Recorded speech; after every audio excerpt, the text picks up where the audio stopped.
சம்பவம் ஒன்று உண்டு. இது எதுன்னு தெரியுமா? தெரியுமாங்க? எல்லா சுவிசேஷத்திலும் இருக்கக்கூடிய ஒரு சம்பவம். ஆண்டவர் 5000 பேரை போஷித்த ஒரு காரியம் மட்டும்தான் எல்லா சுவிசேஷத்துல என்ன இருக்குங்க, அது வரக்கூடிய காரியங்கள். இதை குறித்து தான் இந்த நாட்கள்ல நாம் தியானிக்க போகிறோம். கர்த்தர் நமக்கு பெரிய காரியங்களை செய்வாராக. ஆமென். வாசிக்கலாம். யோவான் எழுதின புத்தகம் 6வது அதிகாரம் 5 13 வசனங்கள் வரை நாம் வாசிக்க கேட்கலாம். இயேசு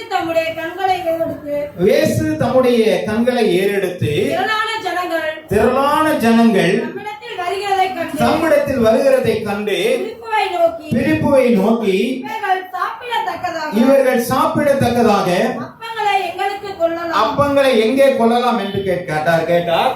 தான் செய்ய போகிறதை அறிந்திருந்தும் அவனை சோதிக்கும்படி இப்படி கேட்டார். பிலிப்பு அவருக்கு பிரதியுத்தரமாக இவரில் ஒவ்வொருவருக்கும் கொஞ்சம் கொஞ்சம் எடுத்துக்கொண்டாலும் இவர்களுக்கு போதாதே என்றார். அப்பொழுது அவருடைய சீசரில் ஒருவனும் சீமோன் பேதுருவின் சகோதரனும் ஆகிய அந்திரேயோ அவரை நோக்கி, இங்கே ஒரு பையன் இருக்கிறான். அவன் கையில் 5 வார்கோதுமை அப்பங்களும் 2 மீன்களும் உண்டு. ஆனாலும் அவைகள் இத்தனை ஜனங்களுக்கு எம்மாத்திரம் என்றான்.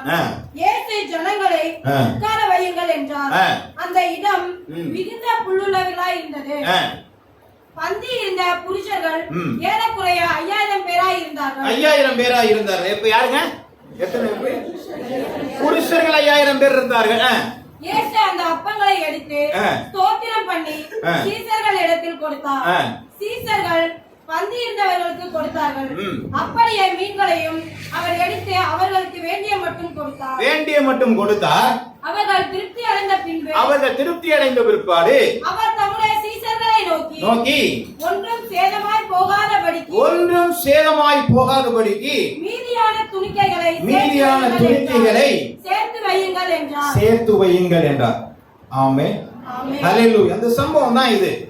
இதுல இந்த 4 சுவிசேஷத்திலும் ஒரு சில இடத்துல சொல்லப்பட்ட காரியங்கள், ஒரு இடத்துல சொல்லப்படல. மாறி சில காரியங்கள் நான் அந்த 4ஐயும் ஒன்னா படிச்சு பார்த்தீங்கன்னா அதுல ஒரு முழு நிறைவையும் நம்ம பார்க்கலாம். அல்லேலூயா. சரி, அதுல என்ன நமக்கு இந்த நாட்கள்ல என்ன வேத வசனத்தை ஆண்டவர் தன்னுடைய ரகசியங்களை சொல்லுகிறார் அப்படின்னு சொல்லி நம்ம தியானிக்கும் பொழுது ஒரு 5 வகையான காரியங்களை இதுல இருந்து நாளை பிரித்து எடுக்க முடிந்தது. முதலாவது காரியம், தேவன் தன்னிடத்திலே வருகிற ஜனங்களுக்கு சுவிசேஷம் மாத்திரம் அவர் சொல்லவில்லை. ஆமென். சுவிசேஷத்தை சொன்ன பிற்பாடு அந்த ஜனங்களை பார்த்து என்ன சொன்னாங்க? இவங்க 4 சுவிசேஷம் இருக்குன்னு சொன்ன இவங்க என்ன இருக்கிறாங்க? பசியா இருக்கிறாங்க. இவங்களுக்கு என்ன வேணும் இப்ப? அப்போ ஒரு மனிதனுக்கு வெறும் வசனங்களை மட்டும் சொல்லக்கூடிய அல்ல, அந்த ஒரு சமுதாய சிந்தனையும் அவருக்குள்ளாக என்ன செய்யுங்க இருந்தது. ஆமென். அப்ப முதலாவதாக ஒரு சபையாகட்டும் அல்லது ஒரு விசுவாசி ஆகட்டும், அவங்களுக்கு முதலாவது தேவை வெறும் வசனத்தை சொல்லுகிறவர்களாக அல்ல, ஒரு சமுதாய சிந்தனை நமக்குள்ளாக இருக்க வேண்டும். அல்லேலூயா. ஆமென். ஆமென். கர்த்தருடைய நாமம் மகிமைப்படுவதாக. இன்னைக்கு சமுதாய சிந்தனை இல்லாதபடியினால்தான் அநேக காரியங்களை நம்மளால் செய்ய முடியவில்லை. ஆமென். ஆமென். கர்த்தருடைய நாமம் மகிமைப்படுவதாக. நாம ஆண்டவருடைய சமூகத்தில் வந்திருக்கிறோம், ஃபியூனரல் சர்வீஸுக்கு அல்ல. ஆமென். ரொம்ப அப்படியே பரிதாபமா உட்கார்ந்து இருக்கிறீங்க. நல்லா கொஞ்சம் சந்தோஷமா இருங்க. கர்த்தருடைய வசனம் நம்மளை பூரிப்பாக்கக்கூடியது. விடுதலை சத்தியத்தை அறிவீர்கள், சத்தியம் வசனம் விடுதலை கொடுக்கணுமா வேணாமா? எப்படி நம்ம என்ன பண்ணணும்? நம்ம ஆண்டவர்கிட்ட ஒப்பு கொடுக்கிறது ஏற்றதா இருக்கிறது. நம்ம ஒரு வசனம் இருக்குது ரோமர் புத்தகத்துல 14ஆம் அதிகாரத்துல, தேவனுடைய ராஜ்யம் புசிப்பும் குடிப்பும் அல்ல, அது நீதியும் சமாதானமும் பரிசுத்த ஆவியினாலே உண்டாகிற சந்தோஷமாய் இருக்கிறது. இவைகளினாலே கிறிஸ்துவுக்கு ஊழியம், இதனால ஊழியம் செய்கிறவன். எதனால? புசிப்பும் குடிப்பும் அல்ல, இவைகளினாலே கிறிஸ்துவுக்கு ஊழியம் செய்கிறவன். இப்ப என்ன பண்ணிருக்கா? முதல் காரியம் என்ன? தேவனுக்கு பிரியனும். மனுஷராலே அங்கீகரிக்கப்பட்டவனுமாய் இருக்கிறான். அப்ப ரெண்டு காரியம் நடக்கணும். நாம் ஒரு ஊழியம் செய்தவனால் அதுல ரெண்டு காரியம். ஒன்று, முதல்ல தேவனுக்கு பிரியமா இருக்கு. ரெண்டாவது, அவன் அப்ரூவல் பண்ணணும். நாம் மற்றவர்கள் அப்ரூவல் பண்ணும்படியாக நம்முடைய வாழ்க்கை, நம்முடைய ஊழியங்கள் அமையப்பட வேண்டும். இப்ப இயேசுநாதர் அந்த இடத்துல என்ன பண்ணாரு? மனிதனுடைய அங்கீகரிப்புக்காக இவர் என்ன செய்யறாருங்க? பசியா இருக்கிறாங்க. சொல்லுங்க, புரியுதா இல்லைங்களா? பசியா இருக்கிறாங்க, சாப்பாடு கொடுக்கணும் அப்படிங்கிற ஒரு எண்ணம் அவருக்குள்ள என்ன செய்யுதுங்க? வர ஆரம்பிக்கிற. முதலாவதாக ஜனங்களிட ஒரு அங்கீகரிப்பு உண்டாகும்படியாக சமுதாய சிந்தனை அவருக்குள்ளாக இருந்தது. இதை பத்தி தான் நம்ம தியானிக்க போகிறோம். ரெண்டாவது காரியங்கள் பாத்தீங்கன்னா, யாருக்கிட்டயா ஏதாவது இருக்குதா அப்படின்னு சொல்லி பார்க்கும்போது என்ன சொல்லிட்டாங்க? என்னகிட்ட இல்ல, உன்கிட்ட இல்ல, உன்கிட்ட இல்லன்னு சொல்லி 5000 பேர் இருக்கிறாங்க. எப்படி அவ்வளவு சீக்கிரம் அந்த கேள்விகள் போனதோ தெரியவில்லை. ஆனா என்ன பண்ணிட்டான்? ஒரு பையன் மட்டும் 5 அப்பம் 2 மீன் இருக்குது. அப்ப என்ன பண்ணாங்க? இத்தனை பேருக்கு என்ன பண்ணாங்க? ஷேர் பண்ணணும் இல்லைங்களா? அப்போ நமக்குள்ளாக ஷேரிங் இருக்குதா? ஆமே, ஒரு ஷேரிங். என்கிட்ட இருக்கிறது, என்கிட்ட மிஞ்சி இருக்குது, அல்லது என்கிட்ட இருக்கிற காரியங்கள் அவங்களுக்கு இல்லையே, அவங்களுக்கு கொஞ்சம் கொடுப்போமேங்கிற ஷேரிங். ஆமே. அப்ப அந்த சின்ன பையனுக்கு என்ன இருந்துச்சுங்க? ஷேரிங். அப்ப சபைக்குள்ளாவும் என்ன இருக்கணுங்க? எங்க ஷேரிங் பண்ண முடியும்? ஒருவருக்கு எங்க? சபை யாருக்கு ஷேரிங் பண்ணணும்? மிஷனரிகளுக்கு ஷேரிங் பண்ணலாம், ஏழை எளியவர்களுக்கு ஷேரிங் பண்ணலாம், சமுதாயத்தில் இருக்கிற பிரச்சனைகளுக்கு ஷேரிங் பண்ணலாம். ஆமே. அதே போல நானும் என்ன பண்ணலாம்? ஏழைகளுக்கு நானும் கொடுக்கலாம். யாருக்கா உதவி செய்யணும், நானும் உதவி. புரியுதுங்களாங்க? அப்ப நமக்குள்ள ஒரு ஷேர் என்கிட்ட இருக்குதுயா, இல்லாதவங்களுக்கு நான் என்ன செய்யணும்? கொடுக்கணும். சுவிசேஷமும் அப்படிதான். என்கிட்ட சுவிசேஷம் ஏராளமா இருக்கு, அடுத்தவங்களுக்கு நான் என்ன செய்யணுங்க? அதை ஆமா, அதை கொடுக்க வேண்டும். மூன்றாவது காரியம் பாத்தீங்கன்னா, ஒழுங்குபடுத்துகிற காரியங்கள். அங்க என்ன பண்ணுதுங்க? அது ஒரு ரெகுலேஷன் அங்க இருந்துச்சு, ஒரு ஒழுங்கு இருக்கிறத பாக்குறோம். என்ன ஒழுங்கு? எப்படி உட்கார வச்சாங்க? அரிசியா தான் உட்கார வச்சாங்க. எப்படி உட்கார வச்சாங்க? பந்தியில. எப்படி? நீங்க பாக்குற ஒரு சுவிசேஷத்துல இல்ல, 4 சுவிசேஷம். ஒரு சுவிசேஷத்துல என்ன இருக்குதுங்க? இருக்குது, பின்னாடி நம்ம வாசிப்போம். 50 பேராக என்ன செய்தார்? அவரு உட்கார வச்சார். 5000 பேர் புருஷர்கள். அப்படின்னா என்ன அர்த்தம்? அது தாண்டி சிறுவர்கள் இருக்கிறாங்க, பெண்கள் இருக்கிறாங்க, வயதானவங்க இருக்கிறாங்க. அப்ப எவ்வளவு பேர் இருப்பாங்க? இப்ப 50 பேரா இருக்கா? இந்த 5000 பேருக்கு எத்தனை பேரை உட்கார வைக்கணும்? எத்தனை வரிசை? 100. ரைட்டா? தப்பு நான் சொல்றேன், நீங்க யாராவது இல்லைன்னு சொன்னோன்னே எல்லாமே 100 தானேங்க. 50 பேரை 100 வச்சு 5000 தானேங்க. உடனே குழப்பிக்க தெளிவு இருக்கணும். சரி, ரைட், ஓகே. அப்ப 100 வருஷம் உட்கார வச்சு சாப்பாடு போடுறாங்கன்னா எவ்வளவு ஒழுங்கு இருந்திருக்கிறது. ஆமா, அது ரொம்ப அழகா இருந்திருக்கு. ஆண்டவர் சரி, எல்லாமே ஒழுங்கும் கிரகம். வேதத்துல சொல்லப்பட்ட காரியம் எல்லாம். எதுக்கு கிறிஸ்டின் ஹாஸ்பிட்டலுக்கு போகணும்னு சொல்றாங்க? கிறிஸ்தவ பள்ளியில படிக்கணும்னு எதுக்குன்னு சொல்றாங்க? அங்கதாங்க ரெகுலர் இருக்குது. ஒழுங்கு அங்க கற்றுக் கொடுக்கறாங்கிறதுக்காண்டிதான் பிள்ளைகளை கொண்டு போய் அங்க சேர்க்கிறாங்க. இன்னைக்கு கிறிஸ்தவத்துல என்ன இருக்கணுங்க? சபையிலையும் ஒழுங்கு இருக்கணும், சபை மக்களிடத்துல என்ன செய்யணுங்க? இதுதான் வேதம் சொல்லிக்கிட்டே இருக்குது. நாம இருக்கிறோமா இல்லையாங்கிறதுக்கு பிரச்சனை இல்லை. அது ஒரு நாளைக்கு அது எல்லாத்துக்கும் வெளிப்பட்டு போகும். சரி, ரெண்டாவது பாருங்க. 4வது காரியம், திருப்தி ஆகிற அளவுக்கு அவர் என்ன செஞ்சாருங்க? 5 அப்பத்தை 2 மீனை வச்சுட்டு என்ன பண்ணாங்க? துணோண்டு கொடுத்தாருங்க. எவ்வளவு கொடுத்தாரு? எல்லாம் ஃபுல்லு. ஆண்டர் எங்க கொடுத்தாலும் அமுக்கி குடுக்கி, ஆமா, சரிந்து விழும்படியா கொடுத்தாரு. எல்லாருக்கும் நிறைவாக, ஒருத்தர் கூட குறைவு இல்லைங்க, எல்லாம் திருப்தி. அதனாலதான் பின்னாடியே தேடிட்டு வந்துட்டாங்க. ஆண்டவர் எங்க போனீங்க? உங்களை பார்க்கறேன். நேற்று சாப்பிட்டு அப்பத்துக்காக உடையாந்தீங்களான்னு கேட்டார். ஆமா, ஏன் பைபிள்ல போட்டுருக்கு? அப்படி உங்க பைபிள்ல போட்டுச்சா? போல எல்லா பைபிளையும் போட்டிருக்கான். ஆமா, படிச்சிருக்கிறவர்கள் பாக்கியவான்கள். சரி, ரைட். அப்ப என்ன பண்ணிருக்கிறாங்க? அந்த மாதிரி தேடி வந்து நிறைவாக திருப்தியாக அனுப்புகிறார். இப்ப நம்ம ஒருத்தர பேசும்பொழுது திருப்தியாக அனுப்புறோமா? சபையில வந்ததுக்கு அப்புறம் நல்ல பாடி ஆராதிச்சு நிறைஞ்சு நல்ல வேத வசனங்களை திருப்தியாய் கொடுத்து அவர்களை திருப்தியாக அனுப்புகிறோமா? ஆமே, ஆமே. மணியை மட்டும் பார்க்க கூடாது. நிறைய சாப்பிட என்ன பண்ணுங்க? உட்காந்து டேஸ்டா சாப்பிட என்ன பண்ணுங்க? நேரம் எடுத்தாலும் பரவாயில்லன்னு தான் இருக்கணும். சரி, சோத்திரம் உண்டாவதாக. சரி, மீதம் எவ்வளவு எடுத்தார்கள்? 12 கூடைகளை எடுத்தார்கள். திரும்பி அதை தூக்கிட்டு போனாங்களாங்க? காணோம். அதுக்கப்புறம் ஒரு சம்பவம் நடந்துச்சு. 7000 பேர் போயிடுச்சு, வச்சுட்டே போயிட்டாங்க. புரியுதுங்களா? ஏன் ஆண்டவர் தான் திரும்ப ஒரு வாட்டி என்ன பண்ணாரு? எல்லாத்தையும் சின்னதை வச்சு பெருசாக்கிறாரு. உருயா பாப்போம் சொல்லி விட்டு கவனக்குறைவா போயிட்டாங்க. இந்த 5 காரியத்தை குறித்து அந்த நாட்கள்ல நம்ம தியானிக்க போகிறோம். ஆமென், ஆமென். கொஞ்சம் அப்படியே பக்கத்துல இருக்க பார்த்து கொஞ்சம் சிரிச்சுங்களா? எல்லாம் அப்படியே ரொம்ப பயங்கரமா இருக்குது. உங்களுக்கு பார்க்க எனக்கும் பயமா இருக்குது. சரி, சோத்திரம். முதலாவதாக ஒரு சமுதாயாக அக்கறை இருந்தது. Social responsibility. நமக்கு அது தேவையான, ஆமா நமக்கு தேவைங்க. நம்ம எல்லாரையும் எல்லாரோட இணையணுமா? ஒரு ரோட்ல ஒரு கல்லு கிடக்குன்னு அந்த கல்லை எடுத்து போறவன் தான் சோசியல் ரெஸ்பான்சிபிலிட்டி. ஆமென். புரியுதுங்களா இல்லையா? அதை பார்த்துட்டு ஒரு கிறிஸ்தவன் போக கூடாது.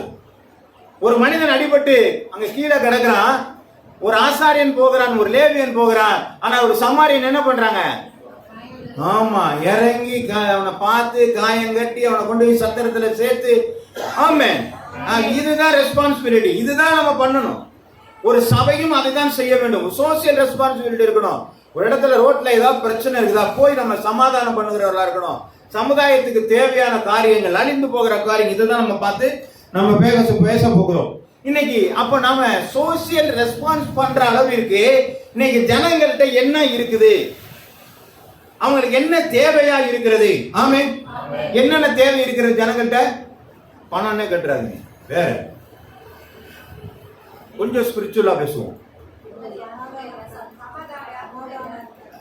சரி, அப்புறம் சோசியல். முதல்ல ஜனங்கள்ட்ட என்ன இல்லைங்க?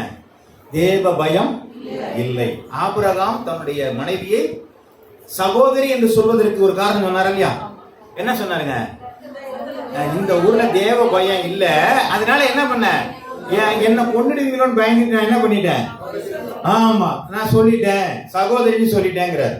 அப்ப முதல்ல இன்னைக்கு ஜனங்கள், நம்ம சுற்றி இருக்கிற ஜனங்கள்ட்ட என்ன இல்லைங்க? தேவ பயம் இல்லை. பாவ இருள் அவங்களுக்குள்ள இருக்கு. பரிசுத்தம் இல்லாம இருக்கிறாங்க. சாபம் அவங்கள்ட்ட இருக்கு. விடுவிக்கிறவர்கள் யாரும் இல்லாம யாருகிட்ட போய் நாங்க சொல்லுவோம் எங்க பிரச்சனைய?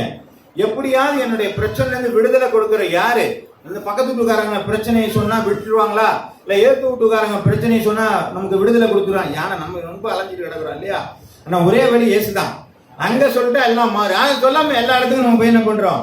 சொல்லிட்டு இருக்கிறோம். அந்தகார இருள் அவர்களுக்குள்ளாக இருக்கிறது. இதுதான் இப்ப நம்முடைய சமுதாயத்துல இருக்கிற ஒரு காரியம். ஒரு சபையாக, ஒரு விசுவாசியாக நாம் செய்யக்கூடிய ஒரு சமுதாய சீர்திருத்தமான காரியங்கள், இதிலிருந்து ஜனங்களை விடுதலையாக்க வேண்டும். ஆமென். இதுதான் இன்னைக்கு அவங்களுக்கு தேவை. அன்னைக்கு அந்த ஜனங்களுக்கு எப்படி ஒரு அப்பம் தேவையா இருக்கிறது என்று சொல்லி ஆண்டவர் அறிந்து கொண்டாரோ, அதே போல கர்த்தருடைய பிள்ளையா இருக்கிற நாமும் ஒரு சபையும் ஜனங்களுக்கு இது தேவையா இருக்கிறது. இல்லை என்று சொன்னால் இவர்கள் அழிந்து போவார்கள். இவர்கள் இதை தெரிந்து கொள்ளவில்லை என்றால் சாபத்திற்குள்ளாவார்கள். பரலோக ராஜ்யத்திற்கு அவர்களால் போக முடியாது, விடுதலை கிடைக்காது என்பதை நாம் அறிந்திருக்கிறபடினால் அந்த சமுதாய கண்ணோட்டத்தோடு கூட ஒவ்வொரு மனிதரையும் பார்க்க வேண்டும். ஆமென். அப்படி பார்த்தா நம்ம என்ன பண்ணிடுவாங்க? என்ன பண்ணிடுவாங்க?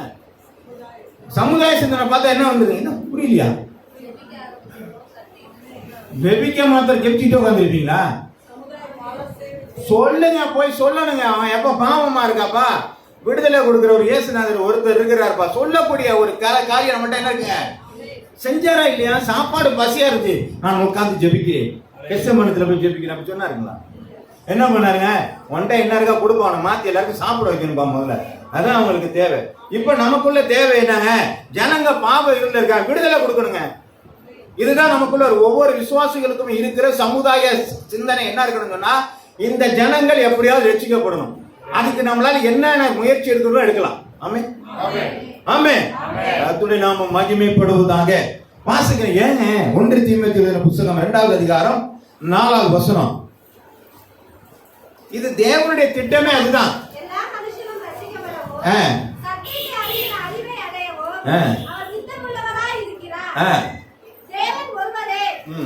அப்ப பாருங்க, எல்லா ஜனங்களும் என்ன பண்ணணுங்க? ரட்சிக்கப்படவும் தேவனை அறிகிற அறிவை அடையவும் அவர் சித்தமுள்ளவரா இருக்கிறார். அப்ப இதெல்லாம் தேவைங்கிறத ஆண்டவர் அறிந்திருக்கிறார். இப்ப யாருக்கு தேவை? ஜனங்களுக்கு தேவை. இப்ப நமக்கு தெரிஞ்சிருச்சா?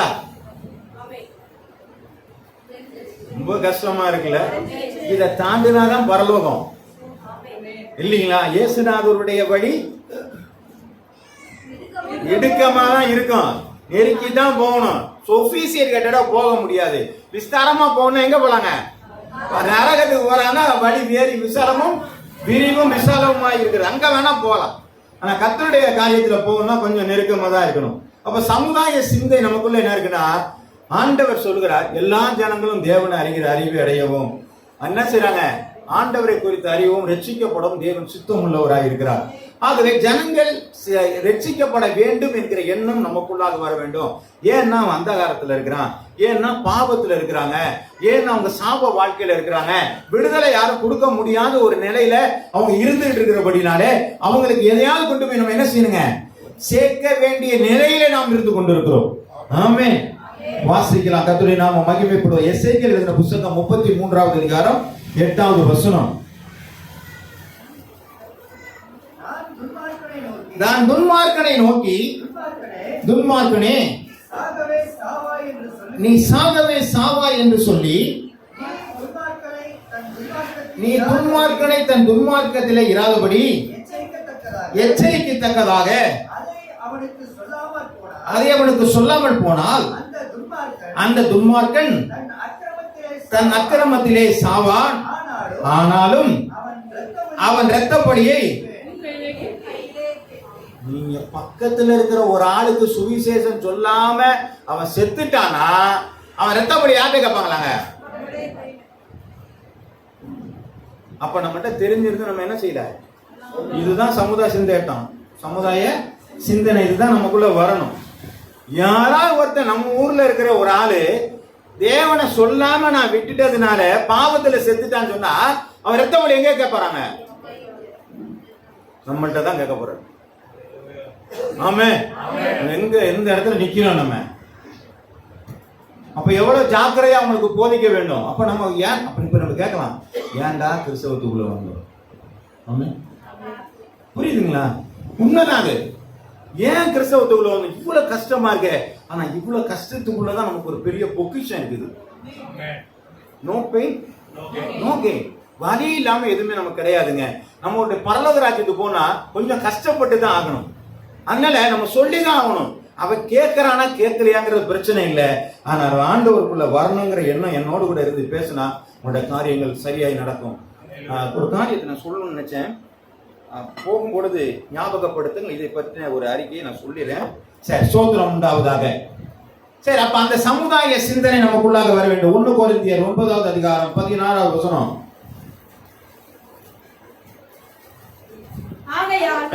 எனக்கு பிரியமானவர்களே, 1 கொரிந்தியர் 9:16 சுவிசேஷத்தை நான் பிரசங்கித்து வந்தும் மேன்மை பாராட்ட எனக்கு இடமில்லை. இப்ப சுவிசேஷத்தை அறிவிக்கிறது என் மேல் விழுந்த, அப்ப ஒவ்வொரு விசுவாசிகள் மேலும் விழுந்த கடமை என்னங்க? சுவிசேஷத்தை அறிவிக்கணும். ரட்சிப்பினுடைய வார்த்தைகளை எல்லாருக்கும் அறிவிக்கணும். இது நம்மேல் விழுந்ததான கடமை. அப்ப இந்த கடமையை நான் செய்யலன்னா ஐயோ எனக்கு ஆபத்து வருங்கிறாங்க. இன்னும் யார் ரத்தப்படியும் வருங்கிறாங்க, ஆபத்தும் வருகிறீங்களே. ஆமா, இது நம்மேல் விழுந்த கடமை. நமக்காக ஒருத்தர் சிந்தின ரத்தத்திற்காக நாம் நன்றியான காரியங்களை செய்து கொண்டிருக்கிறோம். ஆமே, அதை தான் அடுத்தவங்கள்ட்ட சொல்லணும் அப்படிங்கிற ஒரு காரியம் இருக்குது. பாத்தீங்கன்னா ராஜாக்கள் எழுதின புத்தகத்துல ஒரு சம்பவம் ஒன்று உண்டு. 4 குஷ்டரோகிகள் என்ன பண்ணாங்க? அந்த பக்கம் போனா பட்னியா கிடக்க வேண்டியிருக்குது, இந்த பக்கம் போனா போர்ல இருக்கிறோம் சாகடிச்சிருவான். என்னடா பண்ணா? பசியா கிடக்குது, இங்க ஒண்ணு சாப்பாடு இல்ல, அங்க போனா செத்தா சாகலாம், சோறு கிடைச்சா சாப்பிடலாம் சொல்லி என்ன பண்ணாங்க? பாளையத்திற்குள் போக ஆரம்பிக்கிறார்கள். பாளையத்துல ஒருத்தரையுமே காணும்.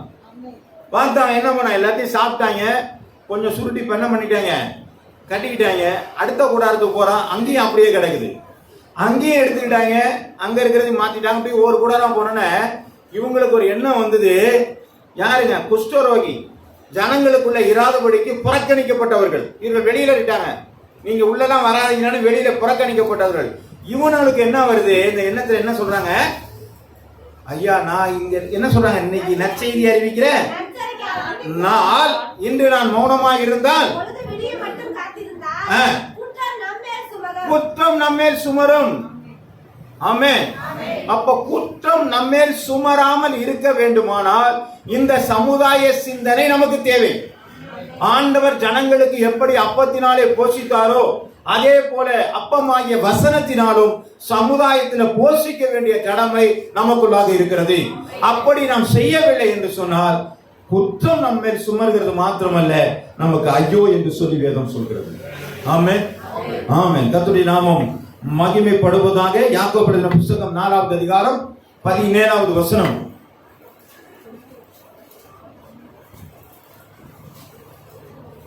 யாக்கோபு 4:17. ஆதலால் ஒருவன் நன்மை செய்ய அறியாதவனாய் இருந்தும், ஆதலால் ஒரு நன்மை செய்ய அறிந்தவனாய் இருந்தும் அதை செய்யாமல் போனால் அது அவனுக்கு பாவமாய். உங்களுக்கு நன்மை செய்ய அறிந்திருந்தும் செய்யலனா உங்கள்கிட்ட நற்செய்தி இருக்கு. இயேசு நல்லவர்கிற நற்செய்தி இருக்கு. அடுத்தவங்களுக்கு சொல்றது அவனுக்கு தெரியல. அது தெரிஞ்சா அவன் நன்மையா இருக்கும். அதை செய்யலனா அப்போ நம்ம மேல விழுந்த ஒரு கடமை, சுவிசேஷம் என்கிற ரட்சிப்பை ஆண்டவருக்கு மகிமையாக நாம் மற்றவர்களுக்கு சொல்லாமல் இருந்தால் ஒவ்வொரு விசுவாசிகள் மேலும் குற்றம் சுமர்கிறதாக இருக்கிறது. ஆமென், ஆமென். அப்ப நம்ம என்னதான் பண்ணணுங்க? சமுதாய சிந்தனை. எப்படி சாப்பாடு கொடுத்தாரோ அதே போல மனுஷன் அப்பத்தினாலே மாத்திரமல்ல, தேவனுடைய வாயிலிருந்து புறப்படுகிற ஒவ்வொரு வார்த்தையினாலும் பிழைப்பான் என்று சொல்லி வேதம் எழுதியிருக்கிறது. ஆகவே நாம் கொடுக்கிறதான இந்த அப்பமாகிய இந்த வேத வசனம் அநேகரை போஷிக்க வேண்டும். அல்லேலூயா. அவன் திருப்தியாக வேண்டும். அவன் ஆண்டவருக்குள்ளாக மகிமையாய் நடக்க வேண்டும். ஆமென், ஆமென். எத்தனை பேர் இதை விசுவாசிக்கிறீங்க? ஆமென். இது நம்ம செய்யலன்னு சொன்னா பெரியவங்க மாத்திரம் இல்ல, சின்னவங்களுக்கும் சேர்த்துதான். யாராருக்கெல்லாம் வேத வசனம் தெரிஞ்சிருக்கோ அவங்க எல்லாம் அவங்க மற்றவங்களுக்கு சொல்லிதான் ஆகணும். அப்படி சொல்லலாம் நமக்கு ஐயோ. ஆமென். சரி, சோத்திரம் உண்டாவதாக. அடுத்து இரண்டாவது ஒரு காரியம், யோவான் எழுதின புத்தகம் 6வது அதிகாரம் 9வது வசனத்தை வாசிங்க. இங்கே ஒரு பையன் இருக்கிறான். அவன் கையில் 5 வார்கோதுமை அப்பங்களும் 2 மீன்களும் உண்டு. ஆனாலும் போதாது. புரியுதுங்களா? என்கிட்ட எவ்வளவு இருக்கு? 5 இருக்கு. 5 அப்பமும் 2 மீன் தான்ப்பா இருக்குது. சரி, அப்ப என்ன பண்ணும்? இதை ஷேர் பண்ணுவோம். ஆமென். உங்ககிட்ட எது இருக்குதோ அதை நீங்க என்ன செய்யுங்க. அது கொஞ்சம் என்பது நீங்கள் அல்ல, இல்லைங்களா? என்கிட்ட கொஞ்சோண்டு அன்பு இருக்குன்னா ஷேர் பண்ண என்ன ஆகுங்க? அது வந்துட்டு தான் இருக்கும். நீ அதை பத்தி எல்லாம் கவலைப்படாதீங்க. உங்கள்ட்ட எது கொஞ்சமா இருந்தா அதை கொடுத்து பழகி பாருங்க, ஷேர் பண்ணி பாருங்க. அப்ப ஜனங்களுக்கு ஷேர் பண்ண வேண்டிய காரியங்கள் என்ன? அன்பு, அது கொடுக்கலாம், இல்லைங்களா? நீதி அப்படின்னு என்னங்க? அன்பை நம்ம கொடுக்கலாம். நீதினா என்ன? ரைட்னஸ், நீதியான காரியங்கள். அடுத்து பார்த்தோன்னா ஜனங்கள்ட்ட கீழ்ப்படுதல்ல, கீழ்ப்படுத்தி நம்ம காட்டலாம், இல்லைங்களா? இதெல்லாம் மற்றவர்கள் நம்ம என்ன செய்யலாங்க? ஷேர் பண்ண முடியும். நான் அன்பை அநேகருக்கு கொடுப்பதினாலே என்ன பார்த்து என்னங்க இவ்வளவு நேசிக்கிறீங்க எல்லாரையும், நீங்க என்ன உங்களுக்கு தான் கோபமே வர மாட்டேங்க, இவ்வளவு அன்பா இருக்கிறீங்க அப்படின்னா இது இயேசுவினுடைய அன்புப்பா, இப்படித்தான்ப்பா இருக்கும். ஷேர் பண்ணுங்க. எடுக்க ஒரு நாள் அந்த அன்பு என்ன செய்யாதுங்க? ஆமா, குறையவே குறையாது. எல்லாரையும் நேசிக்கலாம். ஆண்டவர் அப்படித்தான் நேசிச்சாரு. யாருக்காவது பாரபட்சம் பார்த்தார். சிலுவையில நிந்திச்சவன கூட அவர் என்ன பண்ணாருங்க? இவர்கள் செய்கிறது என்னதென்று அறியாது. அவ்வளவு அன்பு அவர்கிட்ட இருக்குது. அதனால எவ்வளவு அன்பு, ஆனா 2 கையும் விரிச்சிட்டாரு. கிழக்குக்கும் மேற்குக்கும் எவ்வளவு தூரம், அவ்வளவு அன்பு நமக்குள்ளாக என்ன செய்தார் ஆண்டவர். அந்த அன்பை நம்ம என்ன செய்யலாங்க? ஷேர் பண்ண முடியுமா? முடியாதாங்க? அப்போ முதலாவதாக ஒரு விசுவாசி என்கிற ஒரு மனிதன் தன்னுடைய கிட்ட இருக்கிறதான அப்பங்களை அவன் என்ன செய்யணுங்க? சமுதாய சிந்தையோடு கூட வேத வசனமாகிய அப்பத்தை அவன் ஷேர் எல்லாருக்கும் என்ன செய்யணுங்க? கொடுக்க வேண்டிய சிந்தனை அவனுக்குள்ளாக வர வேண்டும். 2வது, தன்னை என்ன இருக்கோ அதை மற்றவர்களுக்கு என்ன செய்யணுங்க? பகிர்ந்து கொடுக்கிற ஒரு அனுபவம் வேண்டும். ஆமென். கர்த்தருடைய நாமம். பகிர்ந்து கொடுக்கிற அனுபவம் இருக்குமா? இருக்குமா? சரி, வசனத்தை வாசிக்கலாம். நீதிமொழிகள் எழுதின புத்தகம் 28:27.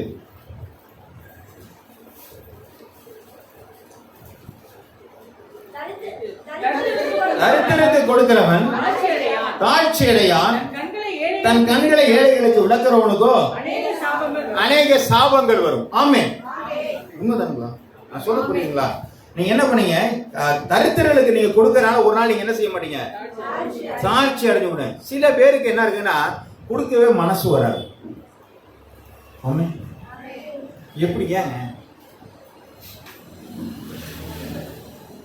நான் ரொம்ப நாள் கழிச்சு தான் கண்டுபிடிச்சேன். அது என்னமா அதெல்லாம் ஒன்றும் குறைஞ்சி போடுறது இல்லை. நான் ஒரே பையன். சொல்ல புரியுங்களா? எனக்கு ரொம்ப வருஷமா என்கிட்ட பொருள் அடுத்தவன்கிட்ட கொடுக்க மனசு வராது. சொல்ல புரியுதுங்களா இல்லையா? ஏன்னு கேட்டா எனக்கு என்ன கொடுத்தே வளர்த்துட்டாங்க. என்ன ஷேரிங் இல்ல. எனக்கு ஒரு இன்னொரு சகோதரியோ இல்ல ஒரு சகோதரனா இருந்தா ஷேர் பண்ணி பழகி இருப்பேன். ஆனா நான் பழகாதனால ரொம்ப நாளா பாத்தீங்கன்னா நான் எனக்குன்னு ஒரு அதிகமான ஒரு குவான்டிட்டியை நான் என்ன செஞ்சிருவேன்?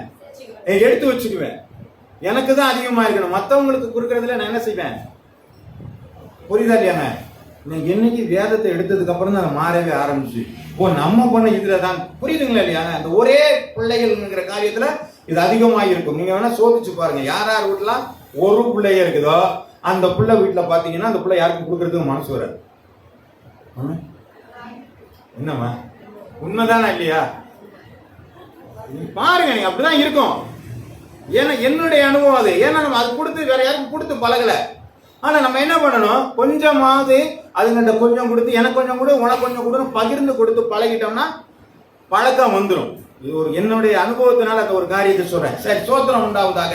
அப்ப என்ன பண்ணணும்? ஷேரிங் பழகி இருக்கிற காரியங்கள் நம்மகிட்ட இருக்கணும். நம்மகிட்ட பொருள்களை மாத்திரமல்ல நம்மிடத்துல இருக்கிற கனிகளை கொடுக்கிற ஒரு அனுபவம் நமக்குள்ள என்ன செய்யுங்க? வரணும். ஏசாயா எழுதின புத்தகம் 58வது அதிகாரம் 7வது வசனத்துல வாசிங்க.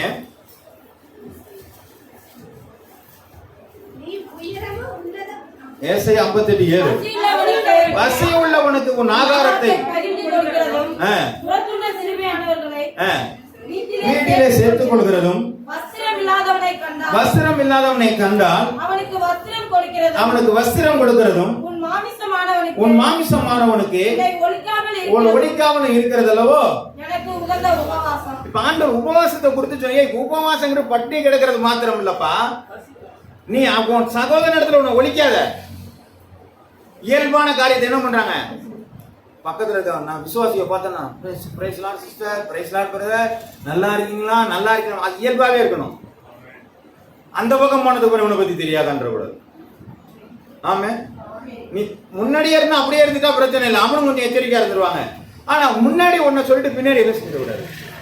அதனால ஒழிக்காம இருக்குன்னு சொல்றாங்க. அது மாத்திரமல்ல, பசியா இருக்கிறவனுக்கு என்ன செய்யுங்க? சாப்பாடை கொடுங்க. யாராவது கேட்டாங்கன்னா கொடுத்துட்டு போங்க. அதான் ஷேரிங். அதனால ஒரு நாளும் நாம் குறைந்து போக போறது கிடையாது. ஏனென்று சொன்னால் கர்த்தருக்கே கடன் கொடுக்கிற காரியம். ஆமென். கர்த்தரை நாம மகிமைப்படுத்தும். யோவான் எழுதின புத்தகம் 15வது அதிகாரம் 8வது வசனம். அவர் வந்து பாவத்தை குறித்தும் நீங்க மிகுந்த கனிகளை கொடுப்பதினால் என் பிதா மகிமைப்படுவார். அப்ப பொருளை மட்டும் கொடுத்தா பார்த்தாதே, உங்க கனிகளை நீங்க என்ன செய்யுங்க? என்ன இருக்குது? அன்பு, சந்தோஷம், சமாதானம், நீடிய பொறுமை, தயவு, இரக்கமா. நீங்க ஏதோ புதுசெல்லாம் சொல்றீங்கப்பா. ரொம்ப வந்துச்சா? விசுவாசம், இரக்கம், சாந்தம், விசுவாசம் வந்துச்சா? 9. சரி, ரைட். வந்தவரெல்லாம் சந்தோஷம். இதெல்லாம் நம்ம கொடுக்கணுமாங்க. நீங்க கனிகளை கொடுத்தீங்கன்னாதான் நீங்க என்னுடைய சீசன் சொல்லியாச்சு. அப்ப நீங்க ஷேர் பண்ணணுங்கிறாங்க. மரம் தனக்கான கனியை வைக்கிறது இல்ல, மற்றவர்களுக்காக தான் தனி கனி வச்சிருக்கிறது. ஆமே, அது கனி அது வந்து அது மல்டிபிளேஷன் ஆகிறதுக்காக ஒரு பக்கம் இருந்தாலும் பிரயோஜனப்படக்கூடியவர்கள் யாருங்க? மற்றவர்கள் தான் பிரயோஜனப்படக்கூடியவர்களா இருக்கிறார்கள். அதே போலதான் நம்முடைய வாழ்க்கையில நமக்கு இருக்கிறதான அன்பு, சந்தோஷம், சமாதானம், இந்த கனிகளை மற்றவர்களுக்கு நீங்க ஷேர் பண்ணி தான் ஆகணும். இதை வச்சிருக்கவே முடியாது. ஆமே, அப்படி நீங்கள் வைத்திருப்பீர்களானால் நீங்கள் தேவனுடைய சீஷராக இருப்பீர்கள். ஆமென். அப்ப ஆண்டவர் எதை மையப்படுத்துறான்னு சொன்னா, அந்த ஒரு சின்ன பையன் தான் தன்னுகிட்ட இருந்ததையே கொடுத்துட்டான். ஆமென். பெரியவன்ட ஒண்ணு இல்லை. ஏன்? எல்லாம் சாப்பிட்டு முடிச்சிட்டாங்க. இவன் மட்டும் என்ன பண்ணிருக்கான், ரொம்ப பரிதாபம் பார்த்துக்கிட்டே இருந்திருப்பான் போல இருக்கு. அப்புறம் சாப்பிடும் சொல்லிட்டு மறந்துட்டான் போல இருக்கு. சரி, எப்படியோ ஒரு வகையில என்ன பண்ணுதுங்க, அவன் வைத்திருக்கிற பொருள் தான் அநேகருக்கு பிரயோஜனமாக இருந்தது. அப்ப விசுவாசிகள் மூலமாக கொடுக்கப்படுகிற ஆவியினுடைய கனிகள் அநேகருக்கு பிரயோஜனமா இருக்கும். அதற்காக நீங்க ஷேர் பண்ணித்தான். அப்பதான் நீங்க ஆண்டவருடைய சீசர்கள், அப்பதான் நீங்க மெய்யான கிறிஸ்தவர்கள். ஆமென் ஆமென். அடுத்தவங்களை பத்தி புறம், அடுத்தவங்களை பத்தின கோபம், அடுத்தவங்களை பத்தின சிந்தனை இதெல்லாம் விடுங்க. அன்பு சகலத்தையும் மூடும், சகலத்தையும் அது ஒரு வாட்டி வாசிச்சிருங்க, அப்பதான் எல்லாருக்கும் விளங்கும். இதெல்லாம் மறந்துருப்போம். அது அன்பு ஒருத்தர் வாசித்தா போடுங்க. அன்பு ஒரு காலம் உடையாது, தீர்க்க தரிசனங்கள் ஒளிந்து போகும், அந்நிய பாஷைகளாலும் ஒளிந்து போகும், அறிவானாலும் ஒளிந்து போகும். அவங்களுடைய அறிவு குறைவுள்ளது, குறைவுள்ளது. நிறைவானது வரும் பொழுது ஒளிந்து போகும். எங்க வாசிச்சீங்க? அன்பு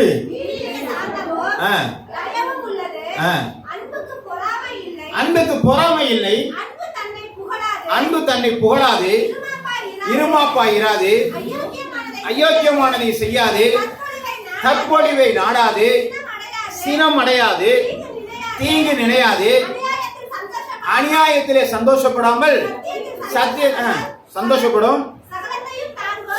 என்ன அன்பு என்ன பண்ணுங்க, சகலத்தையும் தாங்கும், சகலத்தையும் சகிக்கும், நம்பும். இதெல்லாம் யாருக்கிட்ட இருக்குதுங்க? கடைசியில எங்கேயோ யாரு மேலே தலையை விட்டுறோம். நீங்க தாங்க இருக்கணும். ஏன் நீங்க என்ன பண்றீங்க? நம்ம தான் இருக்கணும். அப்ப நம்ம இடத்துலதான் ஆண்டவர் என்ன பண்றாரு, இதெல்லாம் கொடுங்கப்பா அப்படின்னு சொல்லி நம்மகிட்ட என்ன செஞ்சிருக்காருங்க, கொடுத்து வச்சிருக்கிறாரு. பின்னாடி ஒரு வசனத்தை வாசிக்கலாம். சரி, கர்த்தருடைய நாமம் மகிமைப்படுவதாக. யோவான் எழுதின புத்தகம் 15வது அதிகாரம் 14. நான் உங்களுக்கு கற்பிக்கிற யாவையும் நீங்கள் செய்வீர்களானால் என் சிநேகிதராய் இருப்பீர்கள். நான் உங்களுக்கு கற்பிக்கிற யாவையும் நீங்கள் செய்வீர்களானால் எனக்கு சிநேகிதராய் இருப்பீர்கள். அப்ப ஆண்டவரை பிரியப்படுத்தணும்னா அவருடைய சிநேகிதரான கூட்டாளியா என்ன பண்ணணுங்க? அவரு அதுல என்ன போட்டுருக்கோம், அப்படி போட்டுருக்கா, கற்பிக்கிற யாவையும் நீங்கள் செய்வீர்களானால். அப்ப ஆண்டவர் என்ன சொன்னாரோ அதெல்லாம் நீங்க என்ன செய்யுங்க, செஞ்சீங்கன்னா என் சிநேகிதராய் இருப்பீர்கள். ஆமா இல்லைங்களா? அவர் யாருங்க? எம்எல்ஏ, என் ஃப்ரெண்டு தாங்க. எவ்வளவு பெருமை பாராட்டுறோம் இல்லையா? அந்த மாதிரி அனுபவம் இல்லையா? அப்படி அனுபவம் இல்லையா இருக்கும்? எனக்கு எம்எல்ஏ ஃப்ரெண்டு, மந்திரி இருக்காரு, என் ஃப்ரெண்டுங்க. சின்ன பிள்ளைங்க நாங்க ஒன்னா படிச்சோம், இப்போ பெரிய ஆள் ஆயிட்டான் இல்லைங்களாங்க? இதுல எவ்வளவு பெருமையான ஒரு காரியம் இருக்கு. இப்ப ஆண்டவர் சொல்றாரு, கடவுள் என் ஃப்ரெண்டு தான். சொல்லி பாருங்க, கடவுள் என் ஃப்ரெண்டு தான். ஏன் அவர் சொல்றதெல்லாம் நான் கேட்டுக்கிட்டே இருப்பேன், அவர் சொன்னதெல்லாம் நான் செஞ்சுக்கிட்டே இருப்பேன். என் ஃப்ரெண்டு தான் அவரு. எவ்வளவு ஒரு க்ளோஸான ஒரு காரியத்தை வந்து கொடுக்குறாரு. பழைய ஏற்பாடுகள் இப்படி எங்கேயுமே கொடுக்கல. பழைய ஏற்பாடுல கடவுள், பிதா, தேவன் இப்படிதான் சொல்லிக்கிட்டே இருந்தாங்க. ஆனா புதிய ஏற்பாடு அப்பா, பிதாவே, சிநேகிதனே, நண்பனே இல்லைங்களா, இப்படி ரொம்ப ஒரு க்ளோஸ் ரிலேஷனை கொண்டு வந்ததுக்கான காரணமே ஆண்டவருடைய வார்த்தைக்கு நாம் கீழ்ப்படுகிறபடினாலே நம்மளோட ஆண்டவர் ஒரு க்ளோஸ் ரிலேஷனுக்குள்ளாக ஆண்டவர் என்ன செய்றாருங்க, கொண்டு போறாரு. இதுதாங்க ஆண்டவர் ஷேர் பண்ண சொல்லிட்டு இருக்கிறத பாக்குறோம். லூக்கா எழுதின புத்தகம் 16வது அதிகாரம் 9வது வசனம்.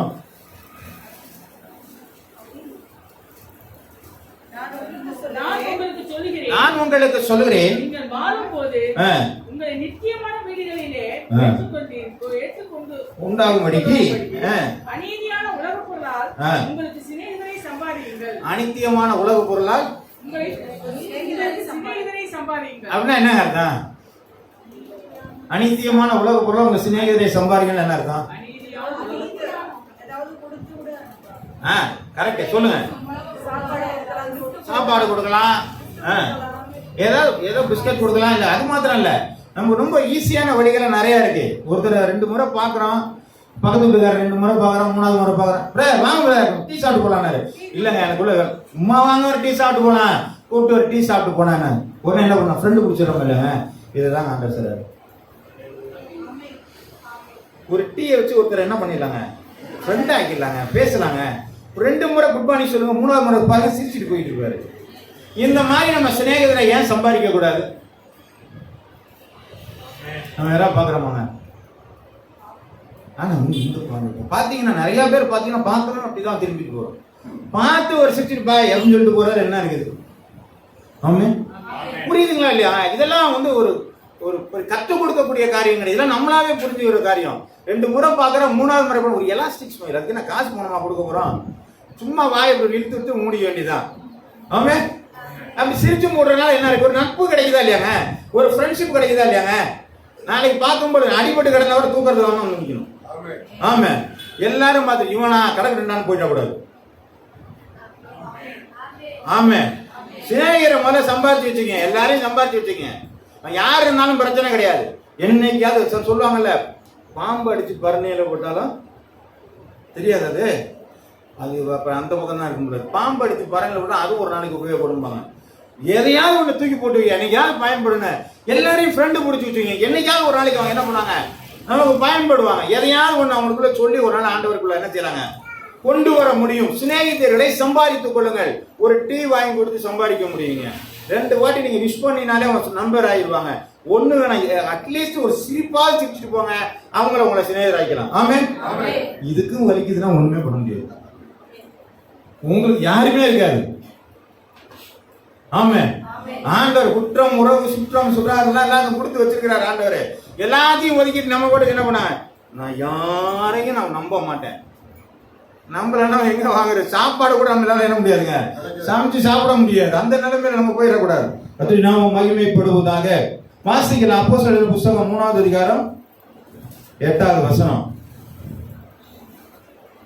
அவன் குதித்தெழுந்து நின்று நடந்தான், நடந்து குதித்து தேவனை துதித்துக் கொண்டு. அதெல்லாம் கிடையாது. அப்போஸ்தலர் 3வது அதிகாரம் 6வது. அப்பொழுது பேதுரு அட்வான்ஸா போயிட்டு இருக்கும், வெள்ளியும் பொண்ணும் என்னிடத்தில் இல்லை, என்னிடத்தில் உள்ளதை நான் உனக்கு. அப்ப என்னிடத்துல இருக்கிறத உன்ட்ட நான் என்ன செஞ்சுறேன், ஷேர் பண்றேங்கிறாரு. ஆமே, புரியுதுங்களா? பேதுரு என்ன சொல்றாரு, என்கிட்ட கொஞ்சம் இருக்குப்பா, அதை உன்ட்ட நான் என்ன பண்றேன், ஷேர் பண்றேன். என்ன எந்திரிச்சுடா நடந்துட்டானா இல்லையாங்க? அப்ப உனக்குள்ள என்ன இருக்கு, வல்லமை இருக்குது. இயேசுவின் நாமம் என்கிற வல்லமை அவனுக்குள்ள இருக்குது. அதை தாங்க சொல்றோம். ஒரு வியாதியசனை பார்த்தா ஜெபம் பண்ணுங்கன்னு சொல்றோம். அதுக்கு தான் சொல்றோம். உன்கிட்ட சுகமாக்குற வரம் இருக்குல்ல, சுகமாக்குற வார்த்தை உங்கள்கிட்ட இருக்குல்ல, வியாதியசனை கை வச்சா அவங்க சுகமாகன்னு சொல்லி இருக்குல்ல, நீங்க பிசாசுகளை துரத்துவீங்கன்னு சொல்லி இருக்குல்ல, உங்கள்கிட்ட இருக்கா இல்லையாங்க? எத்தனை பேர்ட்ட இது இருக்கு இல்லைங்கிற சந்தேகம். சரி வாசிங்க. இப்ப பல பேருக்கு ரொம்ப சந்தேகம். 4 பேர் 5 பேர் தான் இருக்காங்க, பாக்கி யாருக்குமே சந்தேகம் போல இருக்கு.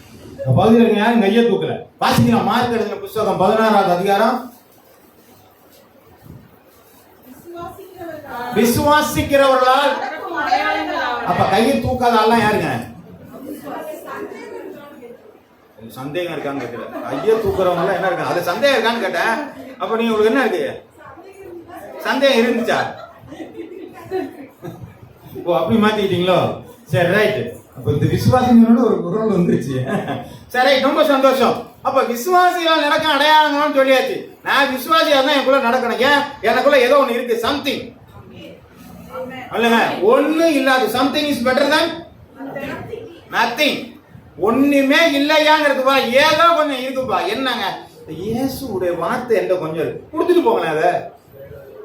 ஆமே, அதுதான் ஆண்டவர் செய்ய சொல்றாரு. ஒன்றைக்கு இருக்கிறத ஷேர் பண்ணு, உன்கிட்ட இருக்கிற அன்பை ஷேர் பண்ணு, உங்கள்கிட்ட இருக்க சத்தியத்தை ஷேர் பண்ணு, உங்கள்கிட்ட இருக்கிற இயேசுவை ஷேர் பண்ணுங்க. இதை தாங்க சொல்றாரு. வாசிக்கலாம் ரோமர் எழுதின புத்தகம் 1வது அதிகாரம் 18வது வசனத்தை வாசிங்க. ரொம்ப மண்டு கட்டிட்டு மூச்சு போட்டா என்ன ஆகுன்னு போட்டிருக்கு. வாசிங்க. சத்தியத்தை அநியாயத்தினால் அடக்கி வைக்கிற மனுஷனுடைய எல்லா விதமான அவபக்திக்கும், அவபக்திக்கு மட்டும் இல்ல, என்னமா இருக்குங்க, அநியாயத்துக்கும் விரோதமாய் தேவ கோபம் வானத்திலிருந்து வெளிப்படுத்தப்பட்டிருக்கிறது. அப்ப தேவ கோபமே வரும். எதுக்கு? உன்கிட்ட இவ்வளத்தை கொடுத்து நீ என்ன பண்ற, சொல்லவே மாட்டாங்க. நான் சொல்ல மாட்டாங்க. இதெல்லாம் என்ன தப்பா புரிஞ்சுக்குவாங்க. நான் ஏங்க போய் சொல்லணும்? இந்த காரியம் எல்லாம் கதை ஆகாது. இதெல்லாம் நம்ம ஆண்டட்ட போய் என்ன செய்ய முடியாதுங்க, விரோதமாலாம் பேச முடியாது, சொல்லித்தான் ஆகணும், வேற வழியே கிடையாது. அடக்கி வச்சீங்கன்னா தேவ கோபம் வானத்திலிருந்து இறங்கி வருகிறது. ஆமே. அவன் எவ்வளவு மரியாதையா அந்த 5 பத்தி 2 ஒன்று யாருமே சாப்பிடல போல இருக்க, என்கிட்ட கொஞ்சம் இருக்கு கொடுங்க. அவனுக்கே கொடுத்துட்டா உனக்கு கொடுப்பானா கொடுக்க மாட்டானா தெரியும், அதை பத்தி எல்லாம் கவலைப்படல. கொடுத்துட்டா ஷேர் பண்ணி சாப்பிடு. அந்த ஷேரி முதலாவது காரியம் என்னங்க? முதல் காரியம் சமுதாயத்தின் மேல் அக்கறை இருக்கிற வேண்டும், அழிந்து போகிற ஜனங்களை குறித்து அக்கறை இருக்கிறவர்களா இருக்க வேண்டும்.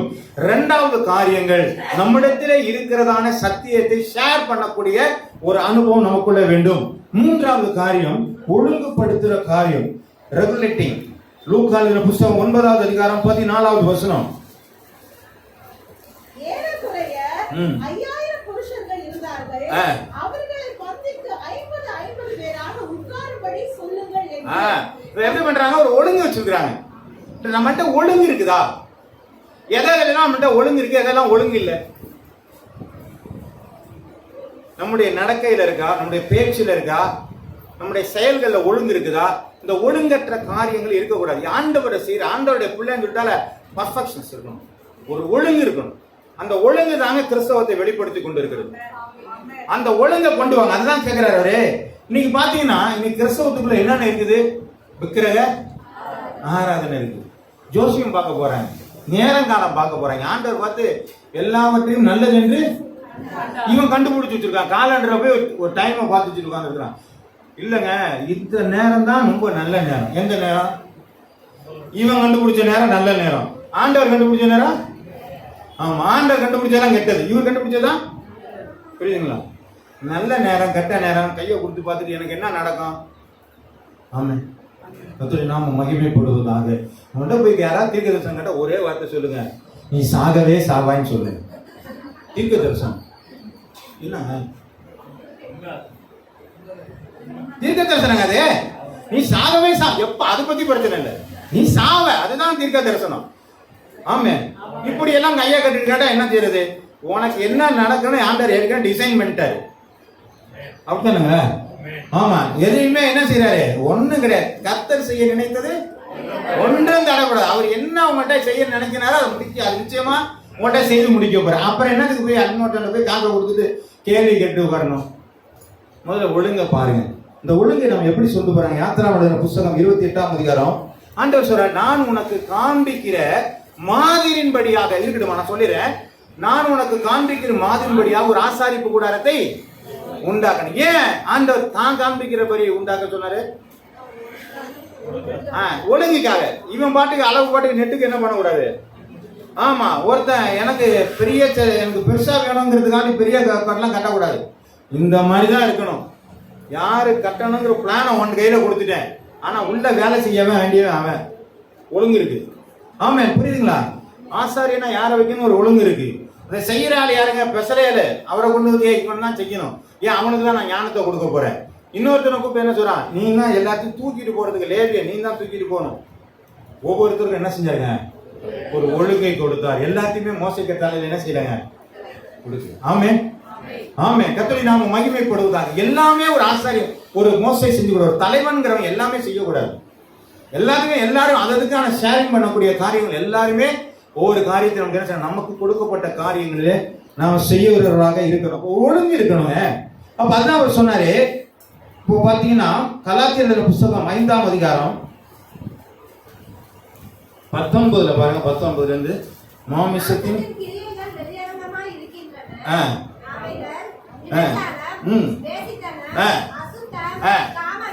காம விகாரம், விக்கிரக ஆராதனை, வெள்ளி சூனியம், வகைகள், விரோதங்கள், வைராக்கியங்கள். சரி, இதெல்லாம் பார்த்துட்டோம், நமக்கு தெரியும் எல்லாமே. இதெல்லாம் நமக்குள்ள இருக்குதான்னு முதல்ல செக் பண்ணணும். ஏன்? நம்ம ஒழுங்குள்ளவர்களா இருக்கணும். கனி கொடுக்கிறவங்களா மாற போறோம். அப்ப கனி கொடுக்கிறவங்களோட கூட எதை சேர்க்க கூடாதுங்க? மாமிசத்தின் கிரிகளை சேர்க்க கூடாது. ஒரு உலகத்தில் அன்பு இருந்தால் பிதாவுடைய அன்பு இல்லை. ஏன்னு கேட்டா உலகத்துல உள்ளதுக்கெல்லாம் ஆண்டவரால உருவாக்கப்பட்டது அல்ல. அப்படித்தானே போட்டிருக்கு பைபிள்ல. 1 யோவான்ல போட்டுருக்கு, அப்படிதான் போட்டிருக்கு. கர்த்தருடைய நாமம் மகிமைப்படுவதா. நான் ஒழுங்கா இருக்கேன்னு சொன்னா இந்த மாமிசத்தின் கிரிகள் எனக்குள்ள என்ன செய்யக்கூடாதுங்க? இருக்கவே கூடாது. இருக்கக்கூடாது இல்லை, இருக்கவே கூடாது. அப்ப நம்ம என்ன செய்யணுங்க? மாறித்தான் ஆக வேண்டும். அப்ப நம்ம ஒழுக்கம் உள்ளவர்களா இருந்தா மாறதான் வேணும். நம்ம வீட்டு பிள்ளைங்க இங்க நல்லா ஆடும் பாடும் சேட்டையெல்லாம் நல்லா பண்ணும். ஸ்கூல்ல உட்காந்து என்ன பண்ணுங்க, அப்போ சிப்புன்னு உட்காந்துருக்கு. அது ஏங்க அப்படி? நம்ம வந்தோடனே நம்ம குச்சியை கட்டி எல்லாம் சைலண்ட் அப்படின்னு என்ன பண்ணுங்க, சின்ன பிள்ளைங்க அப்படிதான் கையை கட்டிட்டு ஆமா வாயை கட்டி இப்படியே வரோம், எல்லாம் அப்படிதான் உட்காந்துருப்போம். ஏன் அது ஒரு ஒழுங்கு. அப்ப அந்த ஒழுங்கு நமக்குள்ள இருக்குதுங்களாங்க. நம்ம கையை கட்டிட்டு வாயை பொத்தி இருக்கணும்ல, வாயை பொத்தணும், தேவையில்லாத பேசக்கூடாது. அதுல ஒழுங்கு இருக்குங்களாங்க.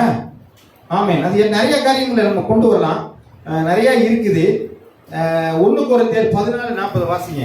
நமக்கு நிறைய நேரம் இல்லாத அப்படின்னால நம்ம பார்ப்போம். 1 கொரிந்தியர் 14 சகலமும் நல்லொழுக்கமும் கிரமமாய் செய்ய கடவுது. அப்ப எதையுமே என்ன செய்யக்கூடாதுங்க, ஒழுங்கற்றதா செய்யக்கூடாது. எல்லாம் என்ன செய்யுங்க, ப்ராப்பரா செய்யணும். ஒரு ஒழுங்கா செய்ய நம்ம என்ன செய்யணுங்க, கற்றுக்கொள்ள வேண்டும். எந்த ஒரு காரியத்தை நீங்க தொட்டாலும் அதை முழுமையானதாக சரியாதாக செய்ய நீங்கள் விரும்புங்கள். ஏன்னு சொன்னா அதுதான் நமக்கு ஒரு சாட்சியான ஒரு காரியம். நீங்க பைபிள் படிச்சா கூட 5 அதிகாரம் படிக்கணும், 5 அதிகாரம் படி, அதுல ஒரு ஒழுங்கை வச்சுங்க. ஆமே, வாசிக்கலாம். தீத்து எழுதின புஸ்தகம், யோவான் எழுதின புஸ்தகம் 4:24 எடுத்து வாசிங்க. நம்ம ஆராதனையில ஒழுங்கு இருக்குதா? தேவன் ஆவியா இருக்கிறார், அவரை தொழுது கொள்ளுகிறவர்கள் ஆவியோடும் உண்மையோடும் அவரை தொழுது கொள்ள வேண்டும். ஆராதனையில வரும்பொழுது வேதம் சொல்கிறது, நீங்க ஆவியோட உண்மையோட நம்ம எப்படி தொழுது கொள்ளுமா, அப்படி தொழுது கொள்கிறோமா? அப்படி தொழுகிறோமா? நீங்க முழு பலத்தோடும் முழு ஆவியோடும் முழு ஆத்மாவோடும் என்ன அப்படியே நைஸா போயிடுறீங்களே, அப்படிதானே தொழுது கொள்ளணும் போட்டிருக்கு. அப்ப நம்ம வரும்பொழுது எதற்காக வருகிறோம்? ஒரு ஆராதனைக்கு வர 2 மணி நேரம் ஆராதனைக்கு வரணும்னா முன்னாடியே உட்காந்து நம்ம ஆண்டவரே, இல்லைன்னா இங்க முன்னாடியே ஒரு 10 நிமிஷத்துக்கு முன்னாடியே வந்து ஆண்டவரே இந்த ஆராதனை ஆசீர்வதிங்க, ஆண்டவரே இந்த பாடல ஆசீர்வதிங்க, செய்தி ஆசீர்வதிங்க, சாட்சி ஆசீர்வதிங்க, ஆண்டவர் நாங்க போகும்போது திருப்தியா போகணும், நல்ல வார்த்தைகளை கொடுங்க, அப்படி ஜெபிச்சுட்டு வர்றதுதான் ஒழுங்கு. ஆமே, நான் பாட்டு திருவிழா கடைக்கு வர மாதிரி வந்துட்டு போனா ஆமே, அப்ப ஒழுங்கு கிடையாது. நீங்க வந்தீங்க போனீங்கன்னா ஒழுங்கு கிடையாது. ஆண்டவர் அதான் சொன்னார், 50 பேரை உட்காரு, அப்பதான் சரியா பரிமாற முடியும். அப்ப நம்முடைய வாழ்க்கையில ஒரு ஆராதனை சொன்னா அதுல ஒழுங்கு இருக்கணும். 8:30 மணிக்கு வரணும், 8:30 மணிக்கு வரணும், அது ஒழுங்கு. அப்ப முன்னாடியே துதிக்கிறது ஒரு ஒழுங்கு, பாடல் பாடுகிறது ஒழுங்கு, ஆண்டவரை மகிமைப்படுத்துகிறது, பாவங்களை அறிக்கையிடுகிறது ஒழுங்கு, பேச வசனங்களை கேட்பது ஒரு ஒழுங்கு. ஆராதனைக்கு வரும்பொழுது பைபிள் எடுத்துட்டு வருவதும் ஒழுங்கு, கூடவே ஒரு நோட்டும் பேனாவும் எடுத்துட்டு அதை விட ஒழுங்கு. ஆமே, ஆமா, இதெல்லாம் செஞ்சு வச்சிருந்தா ஒழுங்கா வரலாம். அப்பதான் நான் குறிப்பு எடுக்க முடியுங்க. நான் ஒரு 5 குறிப்பை கொடுத்துருக்கேன்னா நான் வீட்டுல போய் பார்த்தா, ஓ இதைதான் சொன்னாரா அவரு, நான் ஏதோ அந்த நேரத்தில் எனக்கு ஞாபகம் வரல, புரியுதுங்களா? அப்ப நம்ம இடத்துல ஒழுங்கு இருக்கணும். ஆராதனையில ஒரு ஒழுங்கு இருக்கணும். இத்தனை மணிக்குன்னா இத்தனை மணிக்கு வரணும். அப்ப நான் இல்லைங்க, எனக்கு நினைச்சா வருவேன், நினைச்சா போவேன், அடுத்த வாரம் ஞாயிற்றுக்கிழமை இன்னொரு ஞாயிற்றுக்கிழமை இருக்கு, அதுக்குள்ள ஆண்டவர் வந்துட்டா போச்சு. சரி, சோத்திரம் உண்டாவதாக. 2வது காரியம் பாருங்க, தீத்து புத்தகம் 2வது அதிகாரம் 7-8. நீயோ எல்லாவற்றிலும் உன்னை நற்கிரியைகளுக்கு மாதிரியாக காண்பித்து ஒன்றுமில்லாம வெட்கப்படணும். உங்களை பார்த்து யாரும் பொல்லாப்பே சொல்லக்கூடாதபடிக்கு ஒன்றும் இல்லாம போகணும். அந்த அளவுக்கு உங்களுடைய ஒழுக்கம் என்ன இருக்கணுங்க, உங்களுடைய ஒழுங்கு இருக்கணும்னு சொல்லி வேதம் சொல்கிறது. உங்களுடைய நடத்தை அப்படிதான் இருக்கணுமா. என்னை பார்த்து அடுத்த என்ன செஞ்சிடக்கூடாதுங்க. வசனத்தை கொஞ்சம் நல்லா வாசிக்கலாம், அதை புரிஞ்சுக்கிட்டீங்கன்னா புரியலையா? இல்லம்மா, அந்த வசனத்துக்கு இல்லம்மா, நீயோ எல்லாவற்றிலும் உங்களை எல்லாருக்கும் மாதிரியாக காண்பித்து, அது முடியல, காண்பித்து, ஆமா, எதிரான உங்களுக்கு பொல்லாங்கு சொல்லக்கூடாது. ஏன்னா நீங்க எல்லாவற்றையும் நல்லது செய்யறாலே, அதெல்லாம் ஒருத்தனும் பொல்லாங்கு செய்யாதபடிக்கு ஒன்றும் இல்லாம போன அவரை பத்தி குறையே சொல்ல முடியாதுங்க. அவ்வளவு நல்ல மனுஷங்க. ஆமே, இப்ப இதுதான் ஒழுங்கு. ஏசுனார் பத்தி யாராவது குறை சொல்ல முடியுமா? எல்லாத்தையும் என்னென்னமோ பண்ணி பார்த்துட்டான், இப்ப ஒண்ணும் காணமேப்பா. சொன்னேன் இல்லையாங்க, அதோ பிசாசான என்ன பண்ணான், அவரை என்னிடத்துல அவங்களுக்கு என்ன செய்யல? ஒண்ணு இல்லைன்றாரு. இப்ப நம்மளை பார்த்து என்ன செய்வாங்க? நிறைய குறை சொல்லிக்கிட்டே இருப்பாங்க. ஆமென் ஆமென் சொல்லி புரியுதுங்களா? நன்மை எல்லாரும் பார்த்தாலும் ஏதாவது ஒரு குறை சொல்லதான் செய்வேன். அதை பத்தி எல்லாம் கவலைப்படாதீங்க. நான் செய்யறது பர்ஃபெக்டா இருக்கணும், அதை மட்டுமே பாருங்க. எல்லாரையும் திருப்திப்படுத்த நம்மளால முடியாது. எல்லாரையும் திருப்திப்படுத்தினா நம்ம என்ன பண்ண முடியாது? ஒவ்வொருத்தரும் ஒவ்வொரு மாதிரி செஞ்சுட்டு இருக்கணும். அந்த மாதிரி நம்ம அப்படியே நிறைய டூப்ளிகேட்லாம் போட முடியாது இல்லைங்களா? அது மாதிரி செய்ய முடியாது நம்மள. அதனால எல்லாரையும் திருப்திப்படுத்த முடியாது. ஆனால் நான் செய்யறதுல ஒழுங்கு இருக்கணும். எந்த காரியம் நீங்க டியூட்டி செய்றீங்களா, உங்களுடைய வேலை செய்றீங்களா, பர்ஃபெக்டா செய்றீங்க, ஏமாத்தாதீங்க. வேலை செய்யறதுல ஏமாத்தாதீங்க, செய்யற காரியங்களை ஏமாத்தாதீங்க. எந்த ஒரு காரியத்திலும் ஏமாற்றம் இல்லாமல் நான் சரியாய் நடப்பேனால் மற்ற குற்றவாளி ஆக்காதுன்னா என் நடக்க சரியா இருக்குன்னு ஒழுங்கு இருக்கு. அதுலதான் ஒழுங்கு கேட்கிறாரு. அப்போஸ்தலர் புத்தகம் 1வது அதிகாரம் 8வது வசனத்தை பாத்தீங்கன்னா சாட்சியை குறித்து சொல்லப்பட்டிருக்கிறது இல்லைங்களா? பரிசுத்த ஆவி உங்களிடத்திலே வரும் பொழுது நீங்கள் எருசலேமிலும் சமாரியாவிலும் யூதேயாவிலும் உலகத்தின் கடைசி பரிதான். அப்ப எல்லா இடத்துலயும் சாட்சியா இருக்கணும். வீட்டுல சாட்சியா இருக்கணும், சபையில சாட்சியா இருக்கணும், வேலை பார்க்குற இடத்துல சாட்சியா இருக்கணும், உலக ஊருக்குள்ள இருக்கிறதுல நான் சாட்சியா இருக்கணும். இப்படி நான் சாட்சியா இருக்கிறது என்னுடைய ஒழுங்கு. ஆமென். சாட்சியா இருக்கிறோமா? இதைத்தான் ஆண்டவர் ஒழுங்கு கொடுத்து சொல்லுவோம். முதலாவது காரியம் நம்ம பார்த்தோம். என்ன பண்ணாங்க?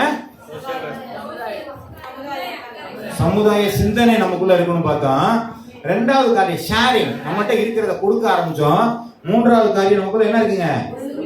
ஒழுங்குகள் இருக்க வேண்டிய காரியங்களை நாம் பார்த்திருக்கோம், ஒழுங்குபடுத்துற காரியங்களை பார்த்திருக்கிறோம்.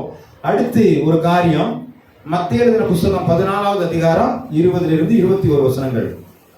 எல்லாரும் சாப்பிட்டு திருப்தி அடைந்தார்கள். மீதியான துணிக்கைகளை 12 கூடைகளை எடுத்தார்கள். ஸ்திரீகளும் பிள்ளைகளும் தவிர சாப்பிட்ட புருஷர்கள் ஏறக்குறைய 5000 பேராய் இருந்தார்கள்.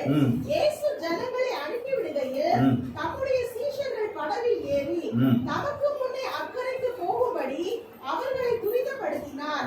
அவர் ஜனங்களை அனுப்பிவிட்ட பின்பு தனித்து ஜெபம் பண்ண ஒரு மலையின் மேல் ஏறி சாயங்காலமான போது. சரி போதும். இதுல என்ன பண்ணுறாங்க? இப்போ திருப்தி ஆக்கி எல்லாரும் என்ன செய்யறாரு? அவரு அனுப்புறாரு. இப்போ வியாதி ஒருத்தர் மனுஷன் ஒருத்தர் இடத்துல வந்தா அவனுக்கு என்ன பண்ணுங்க? நமக்கு கையில கொடுத்திருக்கிற வரங்களை கொண்டு போய் என்ன செய்யுங்க? அதனாலதான் சொல்றோம், எல்லா விசுவாசிகளுக்குள்ளும் வரங்கள் தேவை, தாளந்துகள் தேவை, பரிசுத்த ஆவியானுடைய கிருபை தேவை. இதை நீங்க பெற்றுக்கொண்டாதான் நீங்க கிறிஸ்தவங்கள வாழ முடியும். இதுல இருந்தாதான் இதெல்லாம் சொன்னபடியெல்லாம் நடக்க முடியும். இப்படி நடக்கிறவங்களை பார்த்தா ஆண்டவர் சொல்றாரு, நீங்க எல்லாரும் திருப்தியா அனுப்பணும்னு சொன்னா, உங்கள்கிட்ட ஒருத்தர் பிரச்சனையோட வந்தா அவர் சொன்னாரு, இல்லைங்க எனக்கு ஒரு பிரச்சனை இருக்கு, இந்த பிள்ளைக்கு என்ன சொன்னாங்க, டெலிவரி ஆகல, எப்ப ஆகும்னு சொன்னாரு, ஜெபம் பண்ணாரு, ஆயிடுச்சு. புரியுங்களா? திருப்தி ஆயிடுச்சு அவருக்கு. அப்புறம் ஒரு பிரச்சனையை சொன்னாங்க, ஃபீட் ஆகலன்னு சொன்னாங்க, அப்புறம் ஜெபம் பண்ணாரு, ஃபீட் ஆயிடுச்சு. இப்ப என்ன சொல்லிட்டாங்க, பிள்ளைங்க எல்லாம் வந்து என்ன செய்யுங்க, பரீட்சைக்கு எக்ஸாமுக்கு என்ன செய்யுங்க, சோத்திரம் உண்டாகும், ஊழியக்காரர் ஆயிட்டாரு அவரு. ஆமென்ங்க. அவர் அதுதான் செய்யறாரு அவரு. அதுதான் எல்லாரும் செய்யணும். எல்லாரையும் திருப்தி அனுப்புங்க. வெறும் ஜெபத்தை மட்டும் இல்ல, யார் யாரெல்லாம் உங்கள்கிட்ட வர்றாங்களா ஜெபம் பண்ணி அனுப்புங்க. உங்கள்கிட்ட வரவழைக்கிறது தான் பிரச்சனையா இருக்கு இப்ப. ஆமென். யாரும் என்கிட்ட வரவே மாட்டேங்கிறாங்களே. மேல சொன்ன காரியங்கள்லாம் நீங்க சரியா செஞ்சீங்கன்னா அவங்களாம் என்ன செஞ்சிருவாங்க? உங்கள்கிட்ட நட்பா இருந்தா உங்கள்கிட்ட வந்து நேசிப்பாங்க இல்லைங்களா? பார்த்தாலே கிட்டக்க போறதுக்கு மனசு வர மாட்டேங்குது, முரட்டுத்தனமா இருக்கிறாங்க இல்லைங்களா? அப்படி ஒரு அனுபவம் நமக்கு தேவையில்லை. திருப்தி ஆக்குற காரியங்கள். ஏசாயா எழுதின புத்தகம் 55வது அதிகாரம் 2வது வசனத்துல பாருங்க. நீங்கள் அப்பத்திற்காக பணத்தையும் திருப்தி செய்யாத பொருளுக்காக உங்கள் பிரயாசத்தையும் செலவழிப்பானே. நீங்கள் எனக்கு கவனமாய் செவி கொடுத்து நலமானாய் சாப்பிடுங்கள். அப்பொழுது உங்கள் ஆத்மா கொழுப்பான பதார்த்தத்தினால் மகிழ்ச்சியா இருக்கும். உங்கள் செவியை சாய்த்து என்னிடத்தில் வாருங்கள், கேளுங்கள், அப்பொழுது உங்கள் ஆத்மா பிழைக்கும். தாவீதுக்கு அருளின நிச்சயமான கிருபைகளை உங்களுக்கு நித்திய உடன்படிக்கையாக திருப்பி வாசிங்க. நீங்கள் அப்பமல்லாததற்காக பணத்தையும் திருப்தி செய்யாததையும் செலவழிப்பானே. திருப்தி செய்யாத பொருளுக்காக உங்கள் பிரயாசத்தையும் செலவழிப்பானே. அப்ப என்ன சொல்றாங்க? சாப்பாடு இல்லாததுக்காக நீங்க பொருளை செலவழிச்சு ஒண்ணு என்ன செய்ய போறது இல்லைங்க. ஆமென். கண்டதெல்லாம் கடையெல்லாம் வீட்டுல கொண்டு போய் வாங்கி வச்சுக்குவோம். இது தேவை அது தேவைன்னு வச்சுக்கோங்க. சாப்பாட்டுக்கு மட்டும் என்ன பண்ணுவாங்க? ரொம்ப கஷ்டமா இருக்குங்க, அதெல்லாம் இஎம்ஐல வாங்கி வச்சு எதுக்கு பிரிச்சு ஃப்ரிட்ஜு, வாஷிங் மிஷின் அதெல்லாம் எல்லாம் இஎம்ஐல கொடுக்குறான்னு சொல்லி எல்லாம் வாங்கி வச்சுப்போம். என்னங்க இஎம்ஐ கட்டுறதுக்கே பெரிய பாடா இருக்குங்க. மாசம் வருமானம் பத்தலைங்க.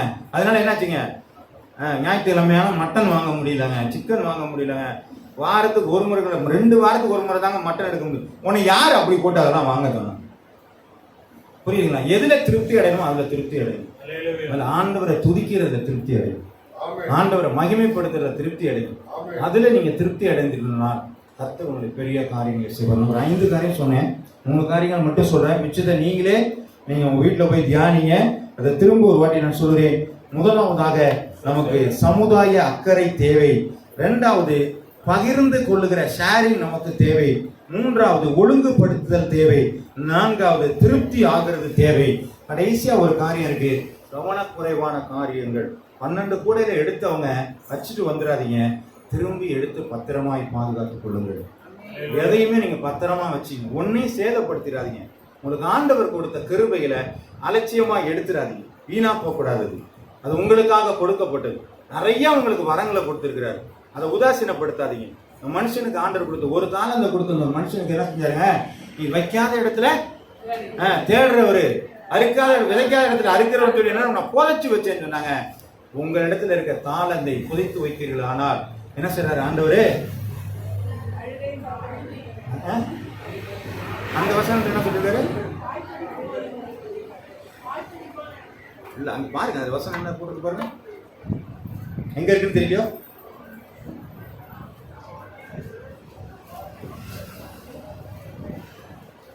சரி எடுத்துட்டீங்களா? சரி எடுக்கலாம் பாருங்க. நான் சொல்லிடுறேன். என்ன சொன்னாரு?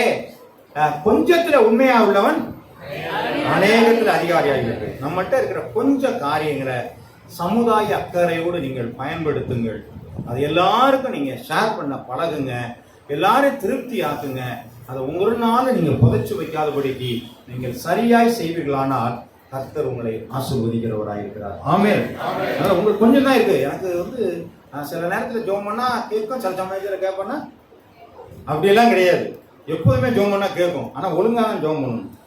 நான் அந்த பூரணத்தோட ஜெபம் பண்ணணும். முழங்கால் போட்டு ஜெபம் பண்ணா பூரணமா முழங்கப்படணும். அப்போ அடுப்புல என்ன வச்சிருக்கோம், அதுல என்ன வச்சிருக்கிறோம், அல்லது இன்னைக்கு கொடுத்தோமே வாஷிங் கொடுத்தோமே வந்துருமா, இதெல்லாம் தேவைனா எதுல செஞ்சாலும் ஃபுல்ஃபில் பூரணமான ஒரு காரியம், ஒழுங்குள்ள ஒரு காரியங்கள் உங்க இடத்துல இருக்குமானால் கர்த்தர் உங்களை ஆசீர்வாதம். திரும்ப இந்த வீட்டில் போய் இந்த வசதியை வாசிங்க. 5 காரியங்கள் நான் திரும்ப சொல்லியிருக்கிறேன். மீண்டுமா இந்த காரியத்தை சொல்றேன். அந்த பகுதியில் இருக்க சமுதாய அக்கறை நமக்கு முதல்ல தேவை. அதனாலதான் நம்ம மோர் கொடுக்குறோம்னு சொல்லியிருக்கோம். முதல்ல அதை கொடுப்போங்கிறதுக்காண்டி முதல்ல ஆரம்பிச்சோம். சமுதாய சிந்தனை முதல்ல ஜனங்களுக்குள்ள தேவைகளை பூர்த்தி பண்ண பழகி கொள்ளுங்கள். அப்பொழுது அவர் உங்க இடத்துல வர ஆரம்பிப்பாங்க, பேச ஆரம்பிப்பாங்க.